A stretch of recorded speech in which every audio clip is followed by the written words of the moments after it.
support. The maestro, please.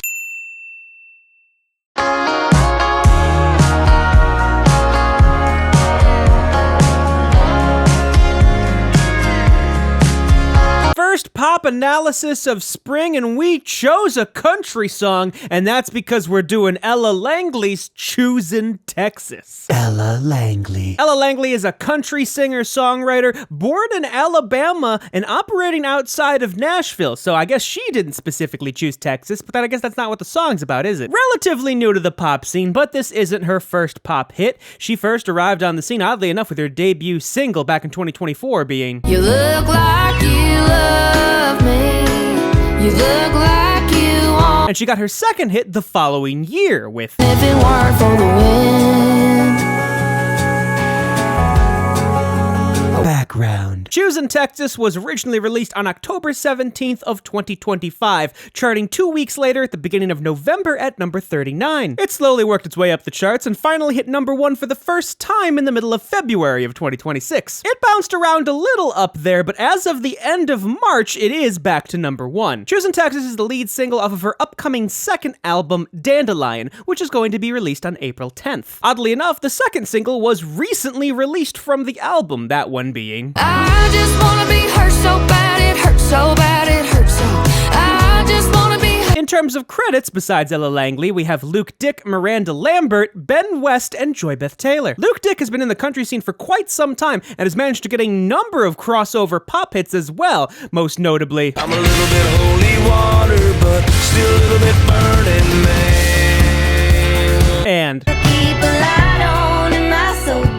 Keep a bluebird in my heart. oddly enough, speaking of her, Miranda Lambert, as we all know, a country legend in her own right, but has a number of songwriting and production credits as well, such as Yeah, the boys round here drinking that ice cold beer, talking. or a little more recently, Thought you should know that all those prayers you thought you wasted on me. we then have Ben West, who's a bit more of an aficionado in the pop scene, having throwbacks such as So come on, get higher, loosen my lips, faith and desire, and the swing of your hips. Just and of course, You gotta get up and try. finally, we have Joy Beth Taylor, the first one here that this is their first pop credit, obviously outside anything else, Ella Langley. Choosin Texas is released jointly by Saw God Records, which I can't find an image for, and Columbia. Form. Choosin Texas is obviously a country song, is 3 minutes, 52 seconds, D-flat major, 4/4 time, and 112 beats per minute. After the instrumental intro, we get the first verse, Just when I thought I got him to fall in love. followed by the first chorus, She's from Texas, I can tell by the way. which is then immediately followed by the second verse, The old hang tunes, the Memphis blues we. and then of course the second chorus. It doesn't take a crystal ball to see. We then get a bridge, When I'm eastbound and down and I can't help but cry. a third chorus, Drinking Jack all by myself. and the outro, which ends the song, oddly enough, using material from the first verse. Fall in love with Tennessee.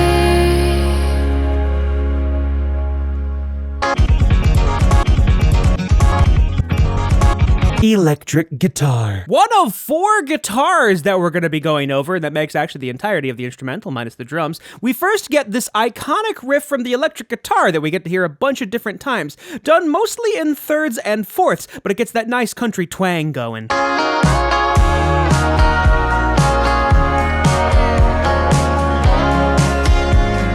Minus that, the electric guitar kind of serves as this extra textural feature, doing these slight sort of spaced out little twangy moments that it does, mostly in eighth notes and usually in the higher register.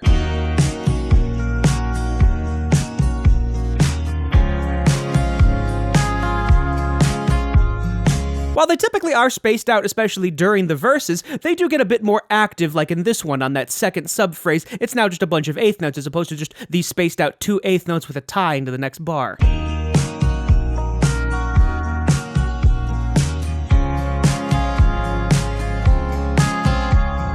That is not to say we don't get some interesting things going on like this one, a bunch of quarter note figures going up and down before going back to just eighth notes and then holding that long E flat at the end.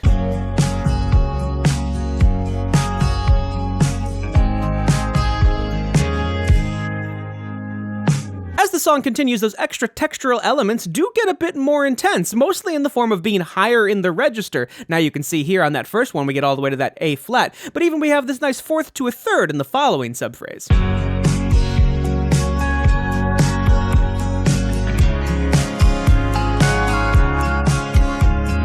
They are still mostly spaced out though, given there is that element of, a busier subphrase to end certain sections of the song, like this one, a bunch of these up and down octaves towards the end.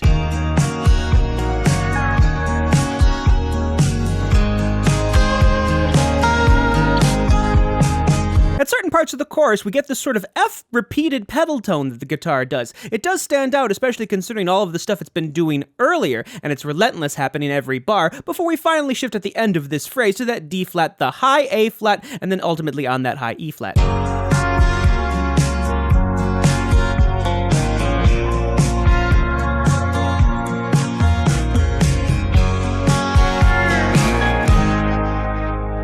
During the bridge, we actually do get a different figure. It starts off doing sort of that F pedal tone that it was doing before, but you notice it starts to creep up and up and up on this repeated 2/8 note and dotted half note figure.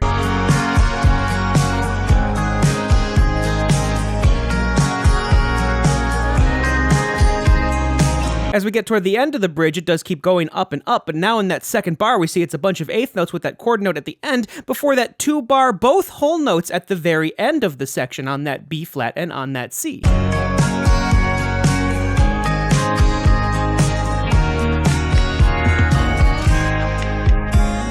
Acoustic guitar. Our main harmonic instrument, but no actual full-blown strummed chords, instead doing these broken chords being finger-picked. We have these 2 bars of E flat minor before we go to these 2 bars of D flat major, given there's a passing tone in the middle there.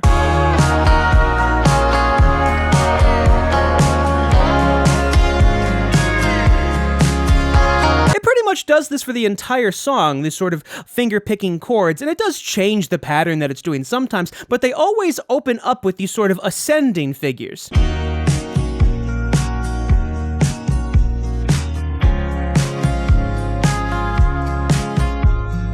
As the song moves on, obviously so do the chord structures. Instead of doing E flat minor and D flat major, we now transition to G flat major and A flat major. Still doing these ascending figures, but it does hold that very high A flat at the end of this phrase.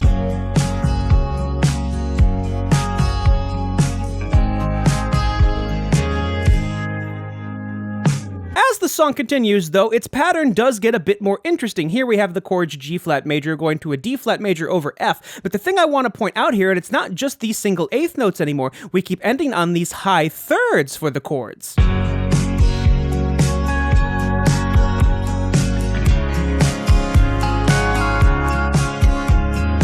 It does tend to repeat this as the song gets more interesting and as the song progresses, given it does occasionally go back to just the normal sort of just eighth notes with no other harmonies in there at the end of certain phrases, like on this one, in that A flat major over C, that first bar of the chord we do get that third, but in the following bar we don't.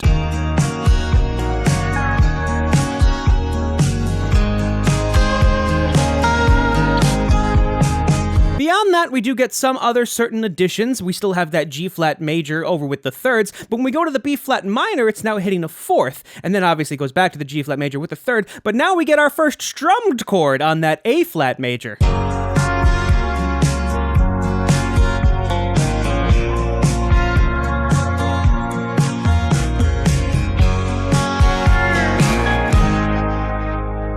Even with that strum chord, when it returns in some form, we don't get the full thing. We get some additions to it. Here we have the G flat major going to the A flat major, going to the B flat minor, the sort of ascending figure during the bridge. We do get that strummed A flat major, but then we have these lovely little thirds that it does at the end after that.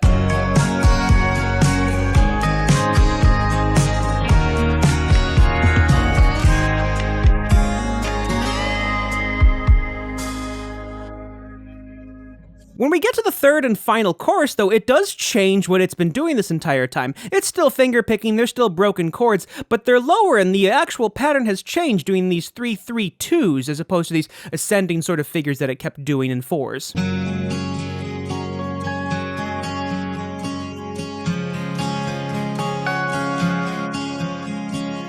As we get to the climax of the third chorus, though, it does change it up once more. That G flat 5 over E flat, it does still do those kind of broken chords we were doing earlier in the third chorus, but notice once it gets to the A flat major chord, hits that high 6th before jumping to the 3rd and then jumping to the 4th.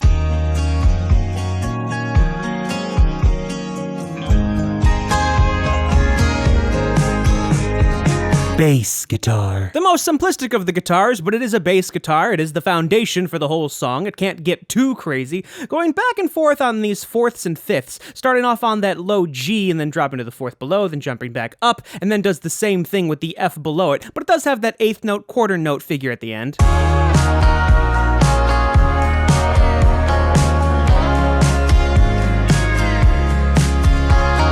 It does sort of go back and forth doing these sort of half note figures or these quarter note figures. Here in that first bar, you see the dotted quarter with the 8th. Oddly enough, the same thing is kind of repeated, only twice as long, with the dotted half and the quarter.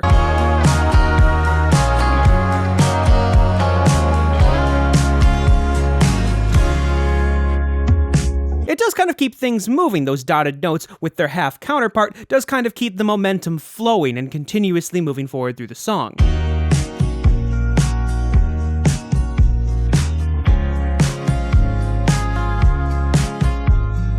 But even when it repeats a phrase almost in its entirety like this one, it does always change the end to kind of move into the next section of the song.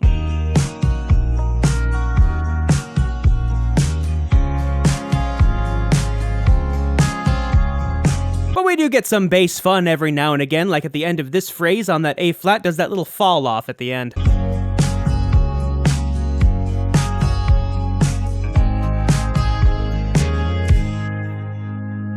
Oddly enough, as the song continues, the bass actually starts to go higher in its range. You'll notice up to this point, we've been spending kind of the bottom half of that clef. But here, in the middle, we get that B flat, and at the end, we get that F on the upper half of the staff.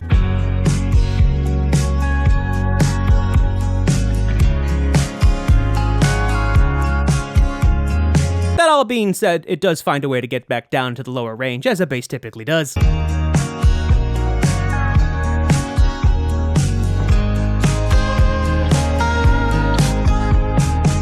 Oddly enough, later we actually even get higher. We get to the B flat on top of the staff, given it does work its way all the way back down to that A flat at the bottom.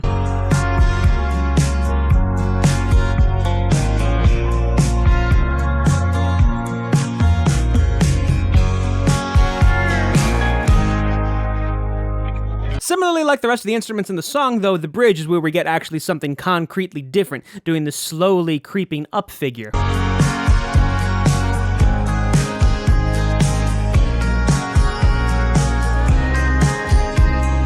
But of course, just like every time before, it does tend to get back down to that A flat.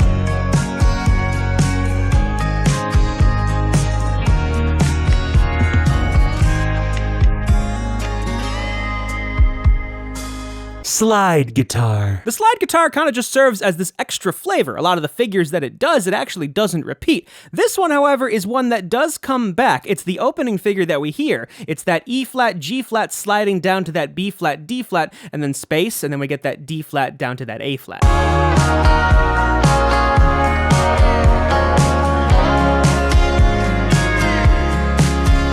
A figure we get only once, though, would be something like this. This figure only plays at one point in the song, doing this F and A flat slide ups before starting on that B flat, and plucking down, given there's a slide from that F to the E flat, before ultimately ending on that D flat.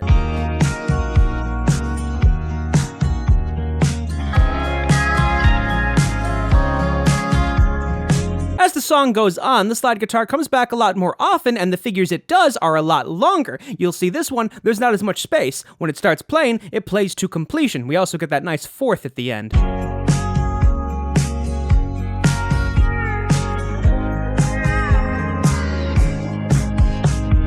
And even here, almost playing for a solid 2 bars. Yes, there's that F, E flat in the beginning, but we get this lovely up and down on these 6 for, again, almost 2 whole bars.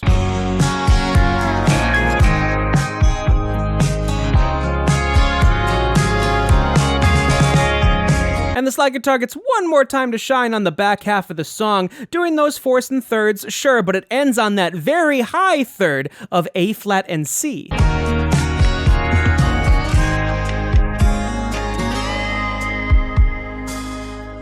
just like the meat and drink when I just Verse. Ella Langley going straight into it, doing a lot of these simplistic eighth notes tied to quarter note figures, and awfully low in her range. The highest note in this particular phrase is really only that F on the bottom of the staff. just when I thought I got him to fall in love with Tennessee. She does kind of stick to this for the most part, but given there's a couple of added flavor, like a quick 16th note, or maybe a little bit of a breath between certain eighth notes. I should've known better than to take him back to Abilene. As the first verse wraps up, though, we do get a little bit more interest, not in terms of range, but some more unique rhythms, some more ties over bars, that sort of thing. I put him right back into her arms. I wasn't a match for that kind of spark. The second verse starts off similarly, maybe some more melismas every here and there, but for the most part it's just eighth notes, occasional 16th notes, and those ties over bars. Well, I guess he forgot about the Smoky Mountain rain. The second phrase does give us that high D, but it's more of an implied pitch, not exactly like a concretely sung one. The old hang tunes, the Memphis blues we used to sing. At the end of the second verse, though, is where we get some new material. She now does harmonies with herself for the first time, at least in the verses, all in fourths and thirds, but it does kind of pontificate the end of the second verse. He always loved Amarillo by morning.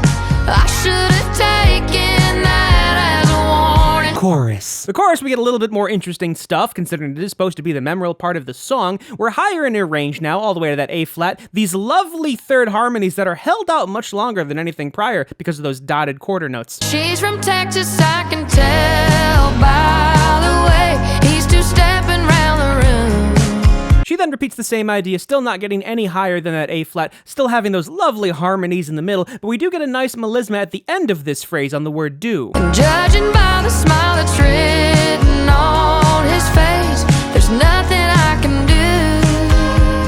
As the chorus continues, though, we do get a little more interesting, not in terms of range, not in terms of those third harmonies, but we now get more harmonies, including fourth harmonies and even harmonies on melismas. It doesn't take a crystal ball to see.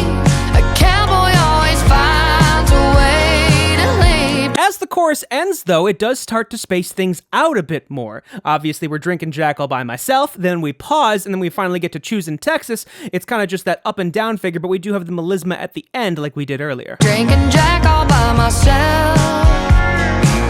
He's choosing Texas, I can tell. The second chorus is exactly the same, but the third chorus we get a different, not in terms of an addition, but a subtraction. You'll notice now that we don't have the harmonies. It's just Ella Langley's main vocal line. Obviously, this is meant to go well with just, the picked guitar in the background, considering everybody dropped out at this point. She's from Texas, I can tell by the way he's two-stepping round the room.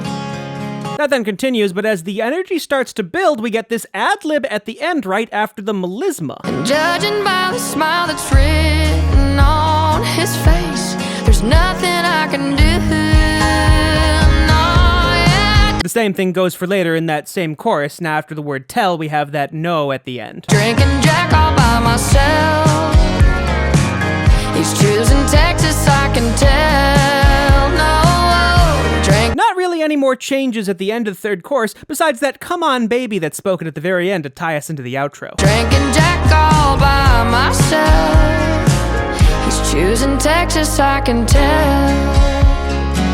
Come on, baby. Bridge. The bridge, we start getting different rhythmic figures than we got before. A lot of more relentless eighth notes and slurs over bars as opposed to ties over bars. When I'm eastbound and down and I can't help but cry, 'cause I-40 gets lonelier with every mile. The rhythmic idea goes even further on the back half of that last phrase of the bridge. You'll notice here we're now having these 16th dotted eighth note ties. I'll know that his mind wasn't never gonna change, 'cause his heart still belongs to the Lone Star State.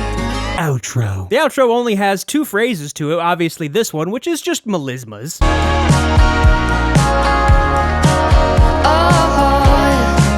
And then for the very last phrase of the whole song, we actually get the first phrase that we ever got. This is just the first phrase of the first verse, given the end is held out for an entire bar as opposed to, just being ended at that quarter note or eighth note. Just when I thought I got him to fall in love with Tennessee.